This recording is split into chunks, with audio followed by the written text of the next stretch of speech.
धृतराष्ट्र उवाच धर्मक्षेत्रे कुरुक्षेत्रे समवेतायुयुत्सुवः मामकः पाण्डवाश्चैव किं कुर्वत् সঞ্জয়। ধৃতরাষ্ট্র সঞ্জয়কে জিজ্ঞাসা করলেন, হে সঞ্জয়, ধর্মক্ষেত্র কুরুক্ষেত্রে যুদ্ধ করার উদ্দেশ্যে সমবেত হওয়ার পর আমার পুত্রেরা এবং পাণ্ডবেরা কি করল?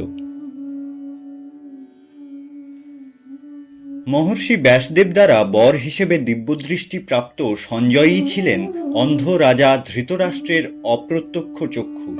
হস্তিনাপুরে বসেই তিনি তার বিশ্বস্ত উপদেষ্টা সঞ্জয়ের মাধ্যমে কুরুক্ষেত্রের মহাযুদ্ধের সমস্ত ঘটনা জানতে পারতেন।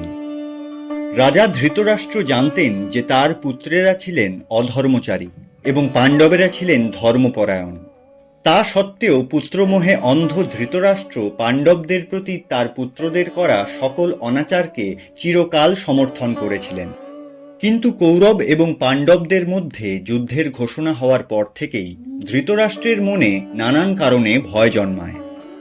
মূলত তিনি জানতেন তার সর্বাধিক প্রিয় জ্যেষ্ঠ পুত্র দুর্যোধন কৌশলে ভীষ্ম, দ্রোণাচার্য, কর্ণ, অশ্বত্থামা ইত্যাদির মতো আর্যাবর্তের শ্রেষ্ঠ যোদ্ধাদের যুদ্ধে নিজের পক্ষে করে নিলেও সেই যুদ্ধে পাণ্ডবদের পাল্লাই ছিল ভারী।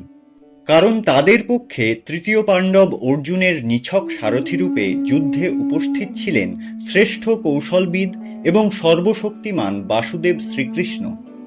রাজা ধৃতরাষ্ট্রের সঞ্জয়কে করা এই প্রশ্নে এই যুদ্ধের ফলাফল নিয়ে তার উদ্বেগ এবং অনিশ্চয়তা স্পষ্টভাবে প্রকাশ পায়।